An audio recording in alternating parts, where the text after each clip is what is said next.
Good morning, Leanne Mazaray on YouTube.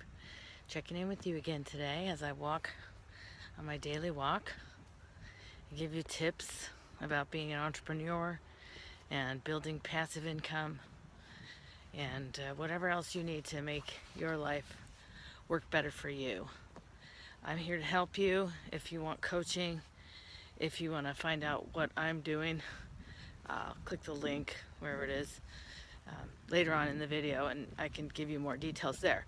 But for right now, what I want to talk to you about is managing tenants. Now, in my video series, I focus on two types of topics.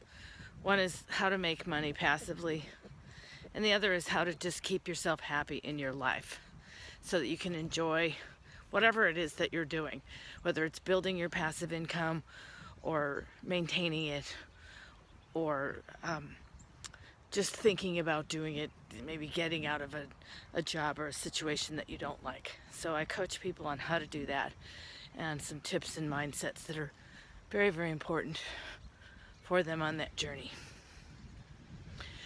So today we're talking about managing tenants because I have several rental properties in Florida that are fully occupied and producing cash flow for me.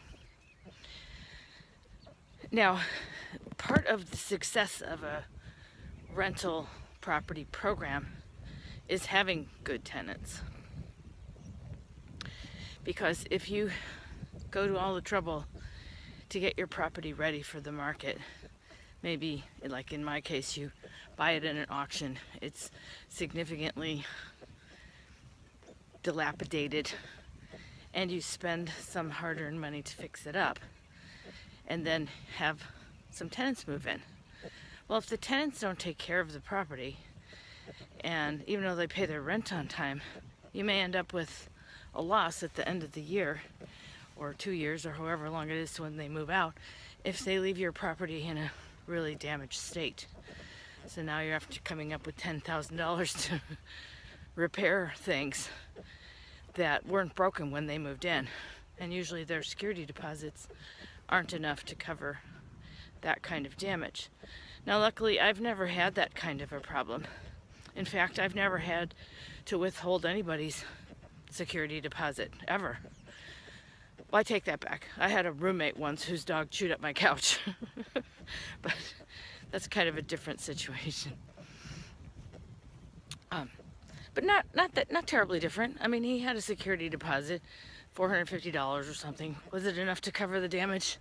No, not really. That's the one and only time that I ever kept somebody's security deposit, and he understood because he was really sorry about what his dog had done.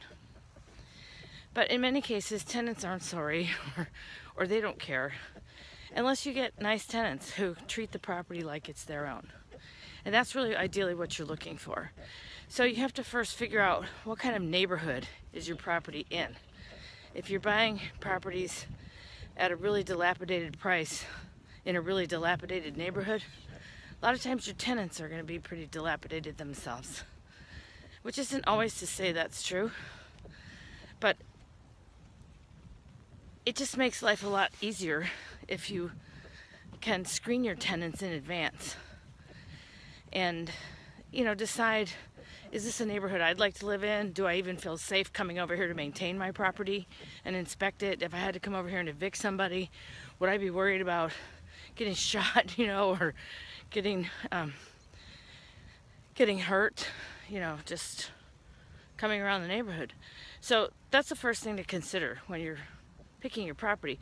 But then you want to consider, so that's going to attract a kind of tenant, a different kind of tenant for a nicer neighborhood, because they want to live in a nicer place too. And presumably they have enough money to pay the rent. Now, what rent should you ask?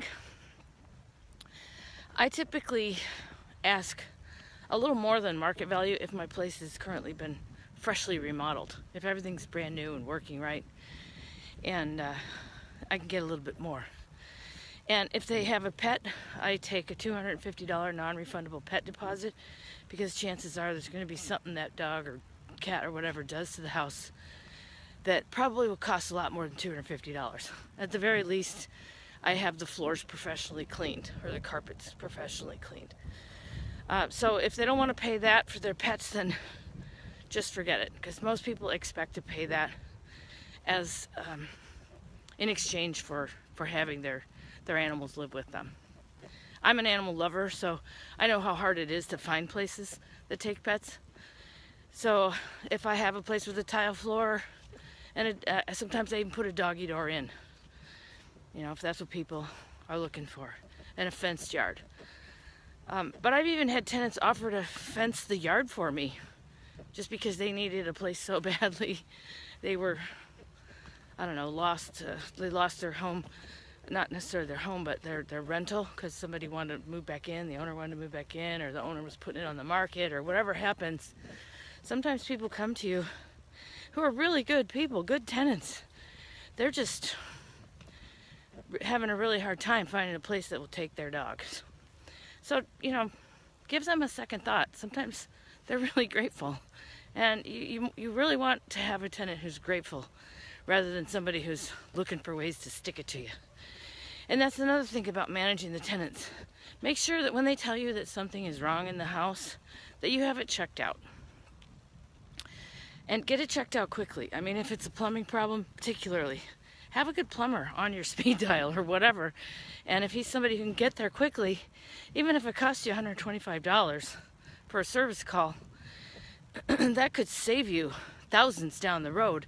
If there's a burst pipe or a leaky toilet, or you know, a shower valve that's not working correctly, all that stuff can just leach, or all that water can drain into your home and just damage your cabinetry, leak behind the walls, you know, rot the boards underneath your tub. I mean, it can be significantly expensive later on if you don't fix it. A lot of these houses that I buy used to be rentals, and they had problems like that their landlords just let go and go and go for who knows how long, maybe years.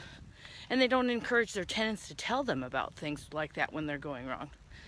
So even if it could have been fixed earlier, sometimes the landlord doesn't know about it. So I always encourage my tenants to let me know right away if something is wrong. Now, that said, I try to look for tenants who are fairly stable. You know, if it's a couple, try to find out if they've been together at least a couple of years and they're not just brand new trying to go into a house together, which can be great for a while. But if they've never lived together before, next thing you know, they're splitting up and they're leaving the house and they're fighting, and it's just a bad juju. So most of my tenants are couples, married couples or engaged couples, and in fact none of them have any kids. So they're starting out, or they might be restarting. Sometimes those are the best people, because they're older, they're more mature, you know, they're in their late 30s or 40s, and they're just looking to have a nice home that's not the one they just got out of for whatever reason. And then, you know, you want to either do a background check or just get them to fess up about their credit. When people are honest about what's wrong with their credit, I think they'll be honest with you about a lot of things, because they've come to terms with what's happening in their lives. For example, one married couple has rotten credit because they both were married to spouses who ruined it for them. So now they're each gone from that spouse, but still carrying along their credit history, which really follows you around. I mean, it's a topic for another conversation, but you know, if they're honest with you about things that have happened, you know, try not to penalize people too hard for stuff that happened like 8 or 5 or 10 years ago. You know, people can change a lot in that amount of time, and sometimes I think those credit reports are really punitive. Same way with people who have felonies. I've met a lot of really, really hardworking, nice people who did something really stupid when they were 21, and now they're 35 and they've got a felony on their record that's following them around forever. And they have a hard time renting because they get turned down all the time. Now, I'm not saying that you want to go around and have a bunch of felons and sex offenders in in your property, you know, because that isn't always good for the neighborhood. But on the other hand, just try to think of people as human beings and not the sum total of their credit rating. You know, I've had dinged credit for years, and I find it just completely so unfair compared to the viability of me as a credit risk. I pay my bills on time all the time. I don't get into bills that I can't pay. But because something happened a long time ago, 10, 12, 7 years ago, it's like I'm destined to pay and pay and pay and pay and pay. It gets very discouraging. So when someone gives me a chance, I've always appreciated that, and I'm always willing to pay a little more for that, like a private money loan versus a conventional loan. That's also another subject. But what I'm saying here is, you know, get a feel for your tenants. See, how do you like them? Not just how do they look on paper, but do you get a sense from them? Are they upstanding individuals? Do they have productive lives? Are they healthy? Do they have good habits? Are they polite? Do they answer your questions thoroughly? Do they respond to your phone calls in a timely manner? All of this stuff kind of plays into whether or not you would want to work with them down the road. Because if you get a tenant for a year or 3 years or 5 years, or maybe you even do a lease to own type of contract with them, you're going to be working with these people for a long time. So just keep that in mind when you set about getting tenants for your rental properties. They're human beings. They are your source of income, but you don't want to get stuck into their sob stories. So you want to find people who are responsible, who are not going to try to make their problems your problems, and who will treat your property with respect and treat you as the landlady or landlord with equal respect. That's all I have on that subject today. Peace out. Lily or Leanne Mazare at YouTube. Checking out.